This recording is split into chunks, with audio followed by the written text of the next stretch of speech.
Hello viewers, good morning అందరికీ. Welcome to మీతో కాసేపు.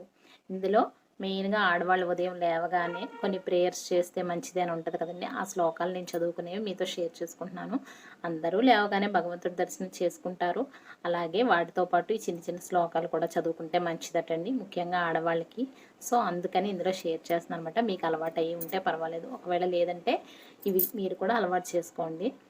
ఒకవేళ మరీ అంతగా రాకపోయినా అందులో భావం అర్థమయ్యి అవి చేసుకుంటే చాలండి. ఫస్ట్ లేవగానే ఎదురుగుండా దేవుని ఫోటోలు చూస్తాం కదా, దాని తర్వాత ముందు మన అరచేతులు చూసుకోవాలండి.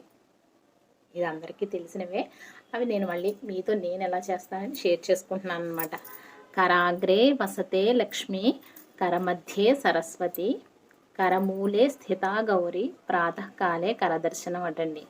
అంటే ఉదయాన్నే మనం చేతులు చూసుకోవాలి. ఎందుకంటే కరాగ్రే వసతే లక్ష్మి, చేతి చివర్లలో బాగా అగ్రభాగంలో పైన లక్ష్మీదేవి నివసిస్తారటండి.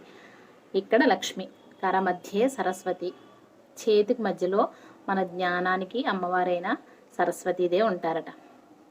కరమూలే స్థితా గౌరి, చేతికి స్టార్టింగ్ అనమాట అండి. ఫస్ట్ స్టార్టింగ్ పాయింట్ ఇక్కడ గౌరీదేవి స్థిత. గౌరీదేవి దుర్గాదేవి ఎవరైతే ఆవిడ, ఇక్కడ గౌరీదేవి అంటారనమాట.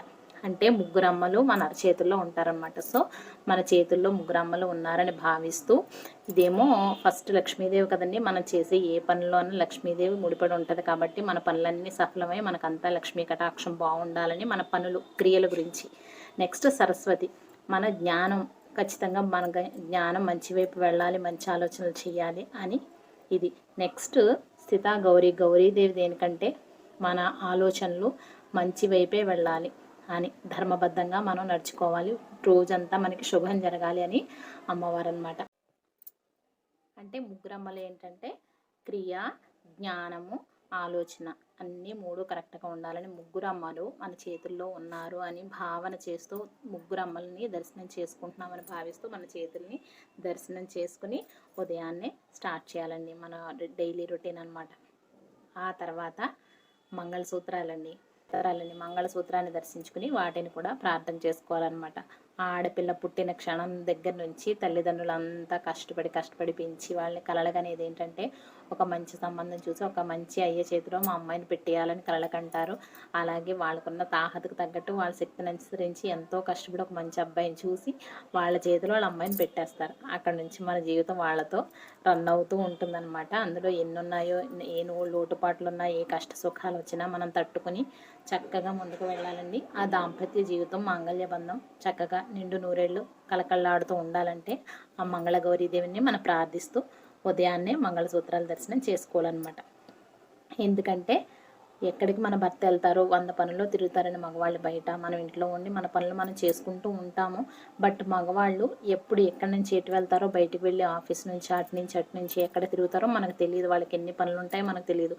అలా బయటకు వెళ్ళిన మన భర్త నిండు నూరేళ్ళు క్షేమంగా ఎలాంటి ఆపదలు అపాయాలు రాకుండా ఉండాలని అమ్మవారిని ప్రార్థిస్తూ ఉదయాన్నే మంగళసూత్రాన్ని ప్రార్థించాలండి. అయితే చాలామంది మంగళసూత్రాలే మెడలో వేసుకోవట్లేదు, అదేంటో నాకు అర్థం కాదు. ఆ పెళ్లి చేసినప్పుడు తాళిబొట్టుకి ఇచ్చిన ప్రాధాన్యత, అక్కడ తాళిబొట్టు కట్టడమే కదండి పెళ్ళి. అది అంత ఇంపార్టెంట్ విషయాన్ని ఎవరూ పట్టించుకోవట్లేదు. ఏదో డ్రెస్సులు ఫ్యాషను అంటూ ఏదో చిన్న బొట్టు ఇక్కడ పెట్టుకోవడము, లేదు ఒక నల్లపూసలు చిన్న ఏదో దారం పోగులా వేసుకుని వెళ్ళిపోవడం. అవి ఎంత నిండుగా ఉంటాయండి మెడలో. మంగళసూత్రం నల్లపూసలో ఉన్న ఒక స్త్రీని చూస్తే ఎంత పవిత్రమైన భావన కలుగుతుంది. అవి వీళ్ళకి ఎందుకు అడ్డమైపోతున్నాయో, తీసి ఎందుకు పక్కన పెడుతున్నారో, ఆ స్టైల్ ఏంటో నాకు అర్థం కాదు. ఆఫ్ కోర్స్ ఎవరిష్టం వాళ్ళది, అలా అని ఒకరిని కించపరచడం కాదండి.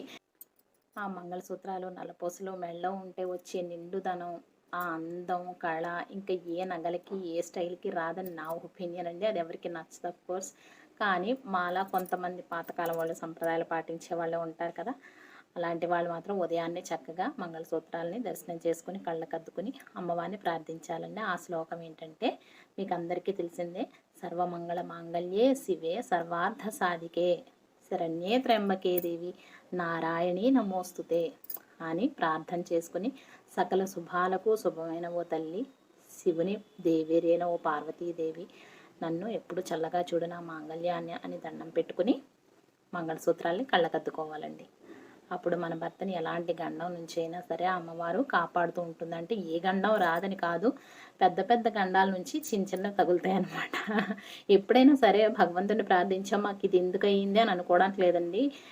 గొడ్డలతో పోయేదాన్ని గోడితో తప్పిస్తారంట భగవంతుడు దేవుడు.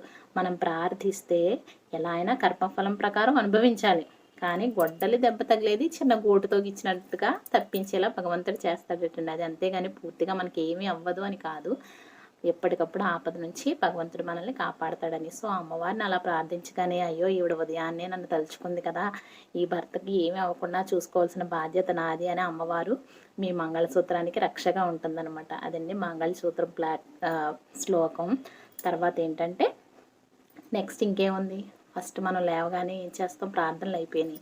సో నెక్స్ట్ పనులకి వెళ్ళడానికి కాళ్ళు భూమి మీద పెడతాం కదండి. బెడ్ మీద నుంచి దిగినా కింద పడుకుని లేచినా ముందు కాలు మనం నేల మీద ఆంచితే తప్ప లేవలేము, నడవలేము, ఫ్రంట్కి వెళ్ళలేం కదా. సో స్టెప్ వేయాలి, అడుగు భూమి మీద పెట్టాలి. అది భూదేవి మీద మనం కాలు పెడుతున్నాం. సో భూదేవిని ప్రార్థించాలండి. నీ మీద కాలు మోపుతున్నాను, కాలు పెడుతున్నాను, నా కాలి స్పర్శ తగులుతున్నందుకు నన్ను క్షమించు అని ప్రార్థన చేస్తూ ఒక శ్లోకం ఉందండి. ఆ శ్లోకం చదువుకుని భూదేవికి మనం నమస్కారం చేసుకుని అప్పుడు మన రొటీన్ ప్రారంభించాలన్నమాట. ఆ శ్లోకం ఏంటంటే ఇప్పుడు చెప్తున్నాను చూడండి.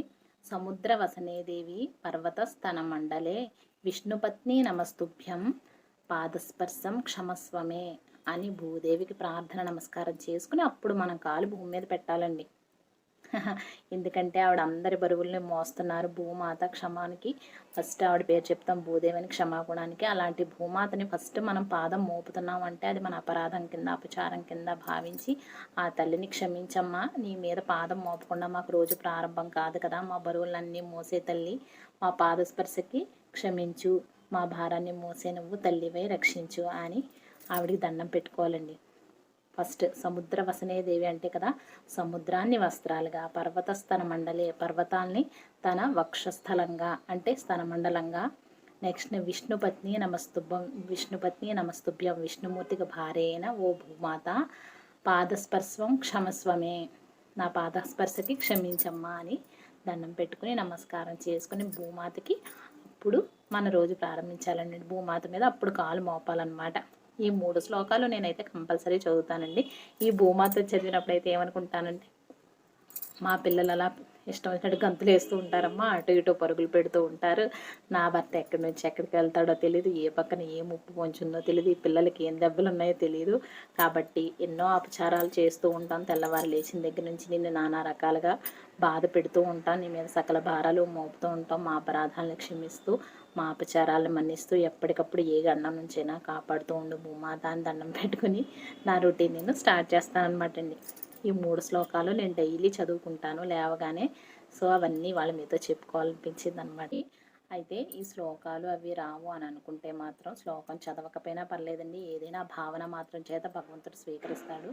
సో ప్రార్థన శ్లోకాలు చదవాలని లేదు, లేవగానే చక్కగా అరచేతులు చూసుకోండి, అమ్మవారి ముగ్గురు మీ చేతుల్లో ఉన్నారని భావన చేయండి. తర్వాత మీ మాంగళ్యాన్ని చూసుకోండి, దాన్ని చల్లగా చూడమని పార్వతీదేవికి నమస్కరించుకుని భూమాతను ఎలాంటి అపాయం నుంచన్నా కాపాడుతూ పాదస్పర్శ క్షమించు తల్లి అని నమస్కారం చేసుకుని చక్కగా మీ పనులు స్టార్ట్ చేసుకోండి. ఎప్పుడైనా ఎదుటి వారి క్షేమాన్ని, మంచిని, శ్రేయస్సుని కోరుకుంటే భగవంతుడి ఆశీర్వాదం ఎప్పుడూ ఉంటుందండి. ప్రత్యేకమైన రకరకాల పూజలే చేసేయాల్సిన అవసరం లేదు, శ్లోకాలు పఠించేయాల్సిన అవసరం లేదు. మంచి మనసే భగవంతుడి నుంచి మనకు శ్రీరామ రక్ష అండి. నా ఈ చిన్న వీడియో మీకు నచ్చితే ఒక లైక్ ఇవ్వండి. ఇప్పటి వరకు సబ్స్క్రైబ్ చేయకపోతే డెఫినెట్గా సబ్స్క్రైబ్ చేయండి. Thanks for watching. Bye bye.